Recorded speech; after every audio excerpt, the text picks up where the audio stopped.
안녕하세요. 저는 지금 최고의 남편을 만나 슬아의 딸 둘을 둔 여자입니다. 남자 주인공이 마마보이인 드라마를 보다 문득 오래전 일이 생각나서 이렇게 글을 써보게 되었습니다. 저는 사실 현재 딸을 낳고 살고 있는 지금의 남편과의 결혼이 처음은 아니에요. 지금의 남편과 결혼하기 전 한 번의 시행착오가 있었죠. 제가 보고 있던 드라마 남자 주인공처럼 전 남편이 심각한 마마보이였는데요. 저는 남편이 마마보이라고 해도 나쁜 사람은 아니니까 참고 살려고 했었어요. 그런데 더 심각한 문제는 남편이 아니라 시어머니셨거든요. 시어머니는 아들과 며느리를 전부 자기 소나기에 넣어 쥐고 흔들고 싶어 하시는 분이었어요. 저는 시어머니의 소나기에 놀아나고 싶지 않아 이혼이라는 결정을 하게 되었습니다. 이혼 전까지는 저와 남편 사이에 아무 문제가 없었고 연애할 때처럼 사이가 엄청 좋았어요. 저는 남편을 직장 동료의 소개로 처음 만나게 되었어요. 원래 소개받는 것을 좋아하는 성격이 아니라서 적당히 거절하려고 했어요. 그런데 동료가 제발 한번 나가달라고 상대방이 저를 보고 반해서 간절히 원하고 있다는 거예요. 그런 말을 들으니까 아직 인기 안 죽었다고 괜히 으쓱거리게 되더라고요. 상대방이 그렇게 원한다는데 거절한다는 건 상대방에 대한 예의가 아닌 것 같다고 한 번은 만나주겠다며 동료한테 새침하게 말했어요. 동료는 너무 고맙다고 이왕 만나는 거 잘 됐으면 좋겠다고 저희를 응원했어요. 근데 막상 만나는 날이 다가오니까 나가기 귀찮아져서 아프다고 거짓말을 칠까 고민을 많이 했어요. 당장 퇴사할 거 아니면 계속 동료 얼굴을 봐야 하니 두 눈 딱 감고 소개팅 장소에 시간 맞춰 나갔어요. 어떤 사람인지 모르는 상태로 만났었는데 남편이 되게 착하고 다정한 거예요. 저를 소개시켜달라고 했던 대범함과는 다르게 사람이 되게 조심스럽고 소심한 면이었어요. 그리고 남편이 다른 사람과 다른 점이 있다면 데이트하는 와중에 틈틈이 시어머니께 전화해서 보고를 하더라고요. 지금 어디에서 뭘 먹고 있다, 어디에서 뭘 하고 있다, 자신의 일거수일투족을 다 보고했죠. 저도 그렇고 요즘 사람들 중에 부모님께 이렇게 연락 자주 하는 사람 잘 없잖아요. 그런데 남편이 어머니 걱정할까봐 계속 연락드리는 모습을 보니 효자란 생각이 들더라고요. 솔직히 남편이 내성적이라 만나면서 재밌진 않았어요. 하지만 어머니에게 하는 행동을 보고 어머니한테도 이렇게 잘하는데 당연히 아내한테도 잘할 것 같다는 생각이 들었어요. 평소에도 온순하고 저를 잘 챙겨줘서 같이 살아도 변함이 없을 것 같아서 결혼을 결심하게 되었죠. 제 생각처럼 남편은 결혼해서도 저밖에 모르고 착하면서 다정했어요. 제가 말하지 않았는데도 집안일을 알아서 척척 도와줬었어요. 자기도 회사에서 힘들었을 거면서 티 하나도 안 내고 오히려 저보고 힘들었겠다며 자기가 저녁을 차리겠다고 주방을 차지해서 저를 주방 근처에도 못 오게 했었어요. 성격이면 성격, 집안일이면 집안일. 정말 어디 하나 나무랄 데가 없었죠. 하지만 남편의 유일한 단점은 아침에 눈 뜨고부터 밤에 눈 감을 때까지 엄마를 찾는 것이었어요. 시작은 누구보다 행복해야 할 신혼여행 때였죠.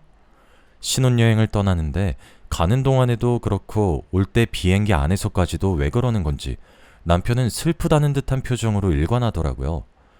당연히 남편 기분이 안 좋아 보이니 신혼여행을 제대로 즐기지 못했어요. 남편은 비행기 안에서 제게 말도 안 걸고 창밖만 보러더라고요. 기분 좋게 떠나야 할 신혼여행에 왜 계속 그런 표정 짓고 있는 거야? 안 좋은 일이라도 있던 거야?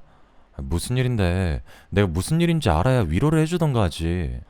아니, 우리 엄마도 여기 같이 오면 좋아했을 텐데 싶어서. 나만 이렇게 좋은 곳에서 놀고 먹고 하는 게 엄마한테 너무 죄송하잖아. 자기는 진짜 효자인 것 같아. 난 여행하면서 그런 생각 해본 적 없는데 괜히 불효자 된 기분이네. 자기 덕분에 진짜 반성 많이 하게 된다. 우리 다음엔 이런 곳 엄마랑도 같이 오자. 우리 엄마 아직 해외여행 한 번도 안 해봤거든. 아마 엄마도 데리고 오면 엄청 좋아하실 것 같아. 그래, 그러자. 어머님 데리고 같이 오자. 그땐 세 명이서 재미나게 놀자. 저는 그때까지만 해도 남편이 남들과는 다르게 엄청난 효자라서 그런가 보다 했죠. 결혼한 지 한 달 됐을 때쯤엔 본격적으로 남편의 입에 엄마가라는 말을 입에 달고 다니기 시작하더라고요. 시어머니께서 어디서 또 뭘 들었는지 남편한테 아침 일찍부터 전화를 했나 봐요. 저는 주방에 있었는데 남편은 안방에서 전화를 받더니 서랍안을 미친 듯이 뒤지기 시작하는 거예요. 여보, 뭘 그렇게 찾아? 내가 찾는 거 도와줄까? 뭐 찾는데 무작정 그렇게 뒤진다고 물건이 나오겠어? 그래서 필요한 게 뭔데? 빨간 양말. 그림도 없고 줄무늬 같은 것도 없는 새빨간 양말. 나 오늘 출근할 때 그거 신고 가야 돼. 엄마가 그거 신고 가라고 방금 전화 왔어. 뭐? 빨간 양말? 어머님은 뜬금없이 당신한테 그걸 왜 신으라고 하시는데? 그냥 위에 있는 아무 양말이나 신고 가면 안 되는 거야? 아니면 빨간색이랑 비슷한 이 버건디는? 안 돼, 빨간색이어야 돼. 엄마가 꼭 그거 신고 가라고 했단 말이야. 오늘 신고 가야 하루 운세가 좋다고 했어. 나 그거 신고 출근해야 돼. 여보, 그건 다 믿거나 말거나야. 난 또 뭐라고. 겨우 그것 때문에 이렇게 서랍을 다 뒤집어 놓은 거야? 겨우 그거라니. 우리 엄마가 오늘 무조건 그거 신고 가라고 했단 말이야. 양말이 이렇게 많은데 왜 빨간 양말은 없는 거야? 회사 가는 길에 하나 사야겠다. 시어머니는 어디서 들은 건지 모를 하루 운세 때문에 남편한테 전화를 했고, 남편은 또 시어머니 말을 듣고 무조건 빨간 양말을 신어야 한다고 말도 안 되는 고집을 피웠어요. 아무거나 신고 가라고 달래보려고 했으나 시어머니 말을 무조건 들어야 한다면서 고집불통이었어요. 저는 남편을 보며 고개를 절레절레 흔들고 아침을 마저 차리러 나갔었죠. 아침에 양말 찾느라 돌아다니는 이 정도 일은 이제 양반이에요. 저희 남편은 자신에게 일어나는 모든 것들을 시어머니와 공유를 해요. 그리고 저와 의논하기보단 시어머니와 많이 의논을 했고, 저와 싸워도 저랑 이야기해서 풀 생각을 안 하고 바로 시어머니께 말을 했어요. 그럼 저는 시어머니한테 전화로 혼이 나곤 했었죠. 아가, 나다. 너 또 우리 아들이랑 싸웠니? 내가 들어보니까 그렇게 화낼 일도 아닌 것 같더만. 넌 왜 이렇게 우리 아들을 못 잡아먹어서 안달인 거니? 어머님, 제가 남편을 못 잡아먹어서 안달인 게 아니라요. 몇 번이나 말했는데 남편이 안 고치니까 화가 나는 거죠. 제가 한번 말했을 때 남편이 고쳐주면 이렇게까지 화냈겠어요? 사람이 어떻게 완벽할 수 있겠니? 사람이니까 실수도 하고 그런 거지. 실수하는 게 그렇게 용납할 수 없다면 넌 그럼 로봇이랑 결혼하지 그랬니? 매번 이런 식으로 남편과 싸우면 시어머니와 싸우는 건 덤이었어요. 항상 뭔 일이 생기면 2대1로 싸우게 되니 지치는 건 저였죠. 또 한 번은 결혼 후 맞은 두 번째 명절에 있었던 일이었어요. 저희 가족은 몇 년 전부터 명절에 제사를 지내지 않고 단체로 여행을 갔었어요. 역시나 남편은 가족들과 함께 가는 여행에서도 계속 울상을 짓고 있더라고요. 신혼여행 때 일이 생각이 났고 또 시어머니가 생각난 건가 했어요. 여보, 또 표정이 왜 그래? 어머님 생각나서 그래? 얼마 전에 어머님이랑 셋이서 같이 놀고 왔었잖아. 근데 또 왜 그래? 그거랑 이거랑 다르지. 여긴 경주고 거긴 속초였잖아. 나 솔직히 조금 서운해. 우리 엄만 가족 아니야? 사돈이잖아. 같이 올 수 있는 거 아니야? 여보, 생각을 해봐. 우리 부모님이랑 우리 부부만 온 것도 아니고 우리 언니 오빠 부부도 같이 온 거잖아. 그런데 우리 어머님까지 오시면 얼마나 불편하겠어.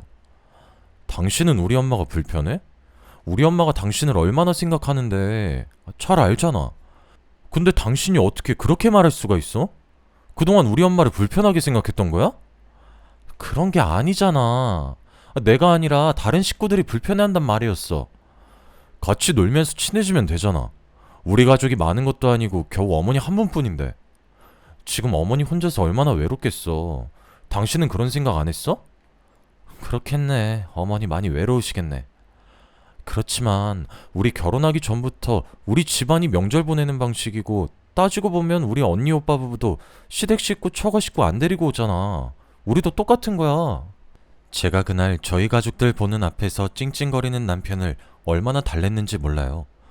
한두 살 먹은 어린애도 아니고 입이 오리마냥 나와서는 시어머니 안 모셔왔다고 따지는데 가족들 보기 얼마나 창피했는지 몰라요. 덕분에 가족들도 저희 남편 눈치 보느라 제대로 즐기지도 못하고 저는 가족과 남편 둘 다 눈치를 봐야 했어요. 저는 그날을 기점으로 더 이상 남편이 단순히 시어머니 생각을 많이 하는 효자 아들이 아니라 정도가 다소 지나친 마마보이라고 생각을 했어요. 시어머니는 남편이 자기 말이라면 찍소리도 못한다는 걸 알고 그 점을 정말 잘 이용했었어요. 한 번은 시어머니께서 저녁 식사를 같이 하자고 하시는 거예요. 저는 중요한 미팅 때문에 못 간다고 다른 날 잡아달라고 말씀을 드렸는데도 쓸데없는 고집을 부리시면서 오늘 당장 먹어야겠다고 하시더라고요. 저는 도저히 안 될 것 같아서 남편한테 저 빼고 먹으라고 연락을 했어요. 남편은 또 곧대로 제 말을 시어머니께 한 거예요. 잠깐 회의 자료 프린트하러 간 사이 남편한테 부재중이 5개나 와 있더라고요. 여보, 진짜 오늘 저녁 먹으러 뭐다? 우리 엄마 지금 화 많이 났어. 당신 빨리 오라고 소리 지르고 난리도 아니야. 저러다 쓰러지시겠어. 말했잖아. 오늘 중요한 회의 있다고. 당신도 회사 다니니까 알 거 아니야. 중요한 회의에 빠지면 어떻게 되는지. 당신 잘 알면서 왜 그래? 당신은 우리 엄마보다 회사가 더 중요해?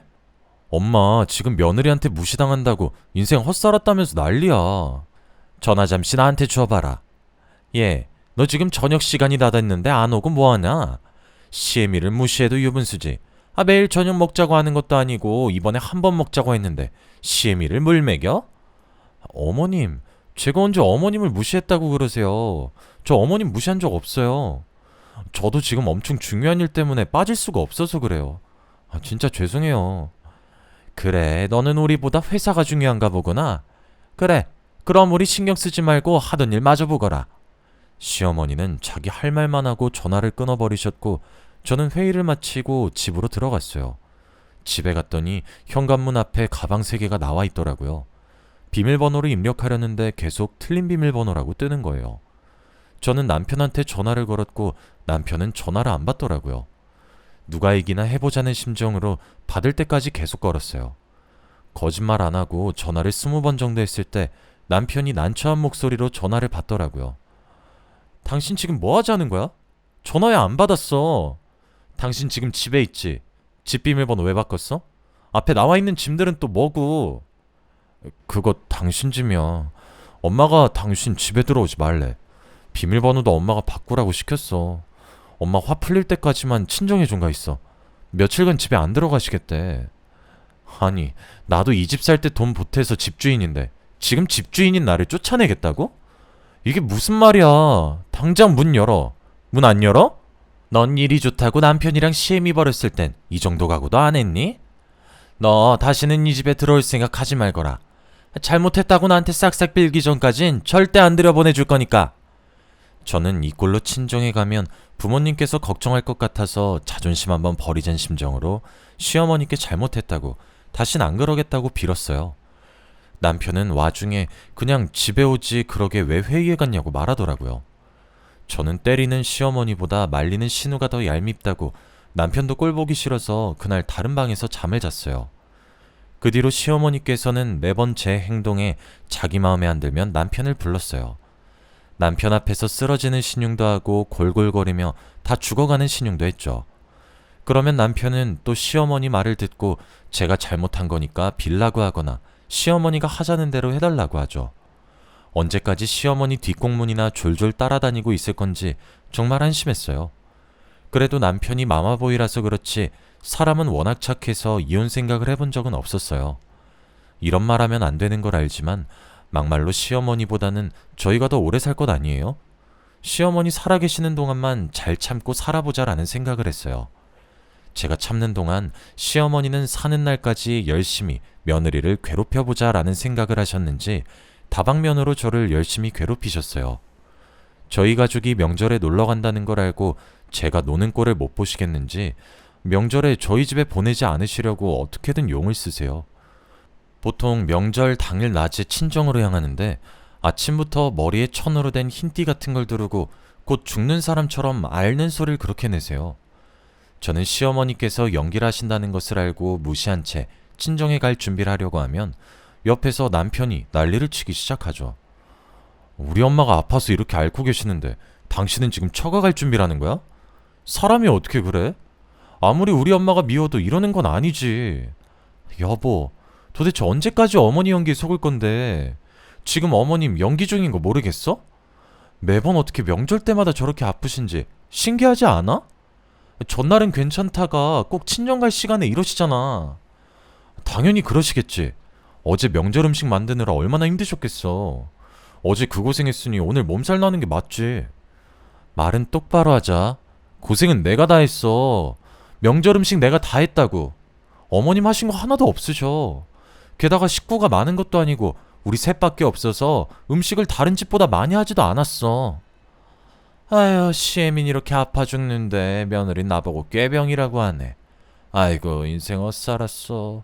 내가 죽어야지. 이렇게 살 바에 콱 죽어버려야지.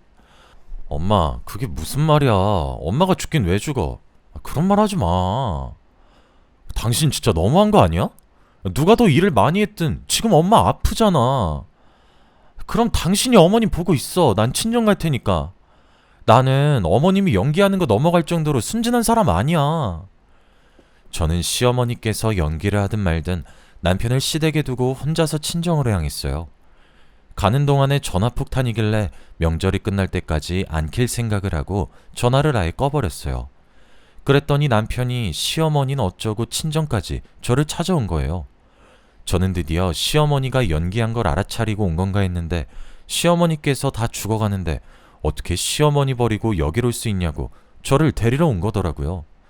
남편의 말을 듣고 저희 부모님은 또 저를 시댁에 보내려고 하시는 거예요.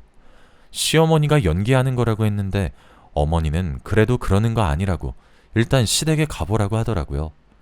결국 저는 남편 손에 이끌려 시댁으로 다시 갔고 시어머니는 머리에 두르고 있던 걸 치우고 거실 소파에 앉은 채로 팔짱을 끼고 저를 째려보고 계시더라고요.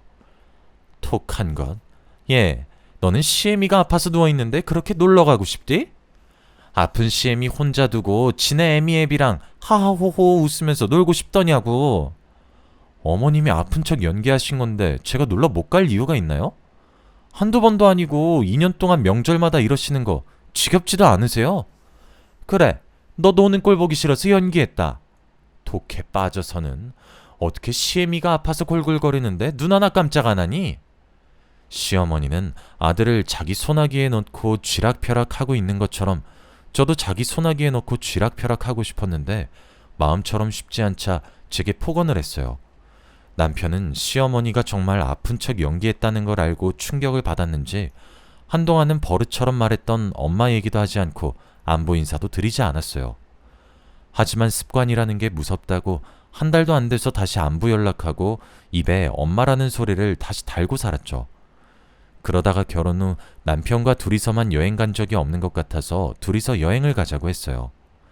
하지만 남편은 어떻게든 꼭 시어머니와 동행하려고 하더라고요. 제주도 어떠냐고 했더니 시어머니가 흑돼지 좋아한다고 같이 데리고 가고 싶다고 하고, 대구 어떠냐고 했더니 시어머니가 막창 좋아한다고 데리고 가고 싶다고 하는 거예요.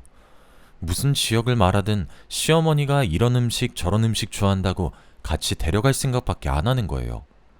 저는 항상 시어머니와 함께 갔으니 이번엔 단둘이서만 가자고 했어요. 남편은 제 말에 입을 또 삐죽 내밀더니 여행은 다음에 가자고 하고 방으로 들어가더라고요. 진짜 남편이 저럴 때마다 한숨밖에 안 나오고 뒤통수 한 대 갈겨주고 싶은 거 마지막 남은 인내심으로 겨우겨우 간신히 참고 있었어요. 그런데 남편이 그걸 또 시어머니한테 다 말했나 봐요. 시어머니가 남편한테 저희 여행 계획을 듣고 저희 집으로 찾아오셨더라고요. 어머님, 갑자기 저희 집엔 무슨 일이세요? 오신단 말씀 없으셨잖아요. 네가 우리 모자 사이 갈라놓으려고 아주 난리를 치는구나. 우리 아들은 엄마랑 여행 가고 싶어서 의견 내는데 너가 매번 우리 아들 의견 싸그리 무시한다며? 어머님, 그게 아니고요. 저희 항상 셋이서 여행 가고 단둘이서 간 기억이 신혼여행 말고는 없어요. 오랜만에 둘이서 오붓하게 여행 좀 가려고 했죠. 절대 둘 사이 갈라놓으려고 했던 거 아니에요. 오해예요. 그래, 시애미가 싫어서 죽겠지 아주. 어떻게든 나랑 안 가려고 용을 쓰는구나. 그냥 나보고 죽으라고 코살 지내지 그러니? 그럼 둘이서 여행 마음껏 갈 수 있겠네. 무슨 말을 그렇게 하세요. 전 정말 그럴 의도 없었어요. 솔직히 저희 여행 가면서 어머님 안 모시고 간 적 없잖아요. 한 번 정도는 둘이서 갈 수 있는 거 아니에요? 시어머니는 제가 남편과 자신의 사이를 갈라놓으려고 수작을 부린다고 생각하시면서 말도 안 되는 말을 계속 하시는 거예요. 저는 남편을 째려보았고 남편은 저와 눈이 마주치자 아무 말도 못하고 어머니 뒤에 숨어가지고 자신의 손톱만 매만지면서 쭈뼛쭈뼛거리고 있더라고요. 이게 이렇게까지 싸우고 있을 일인가 싶고 시어머니는 논리도 없이 저렇게 말하는데 반박할 마음도 안 생기더라고요.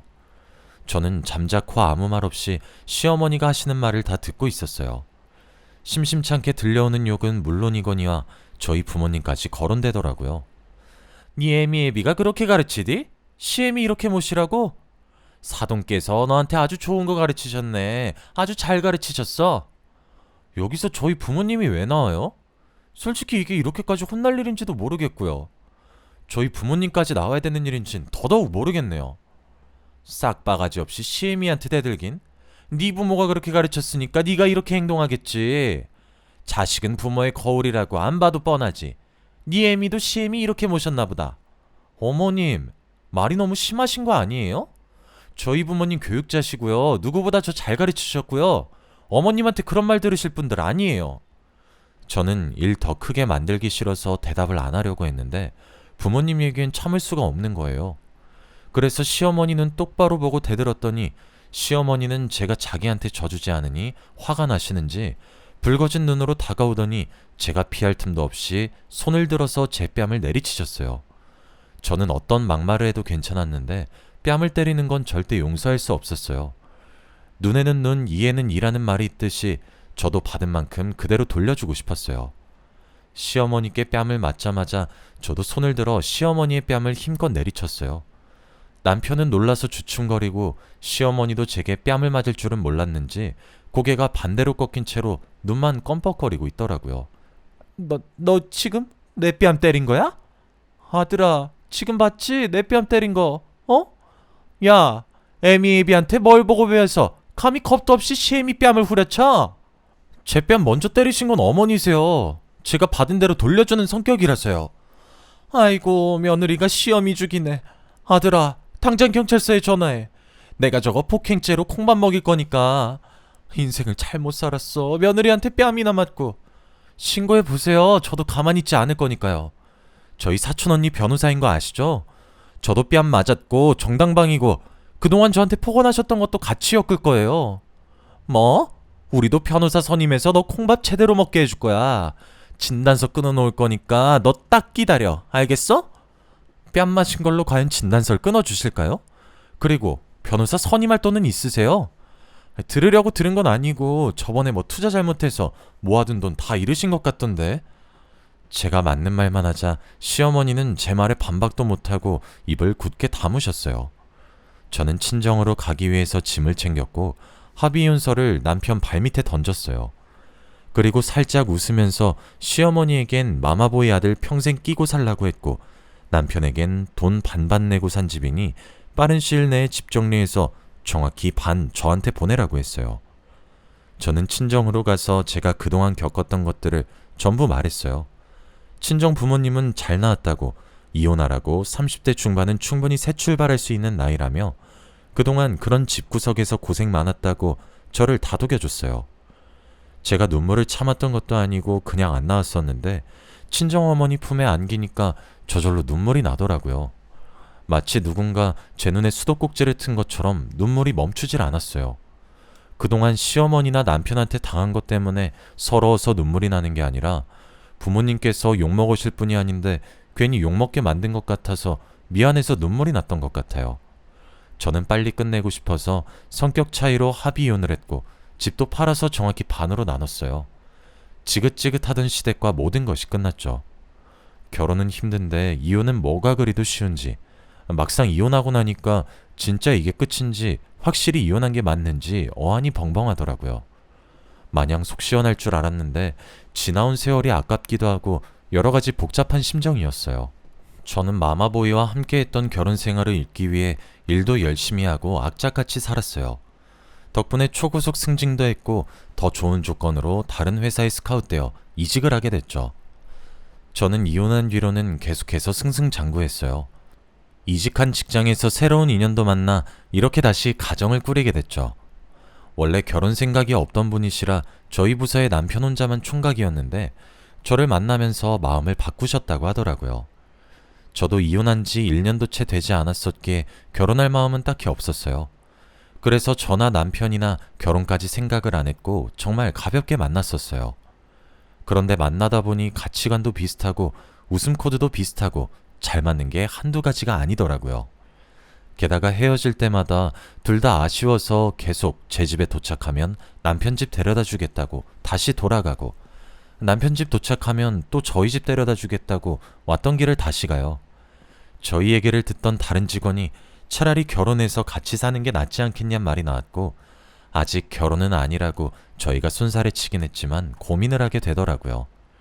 저는 이혼녀인데 남편은 총각인 것도 마음에 걸리고, 이제 이혼한 지 겨우 1년 반밖에 안 됐는데 벌써 재혼을 하는 건 이른 게 아닌가 하는 생각도 들었죠. 남편은 결혼하고 싶어 하는 눈치인데 제가 망설이는 것 같아서 선뜻 결혼하자는 말을 못 하더라고요. 결혼을 한번 해보니까 지금의 남편이 전 남편보다 안 좋고 못 믿어서가 아니라 결혼이라는 게 쉽게 결정할 게 아니라는 걸 알게 돼서 더 겁이 났어요.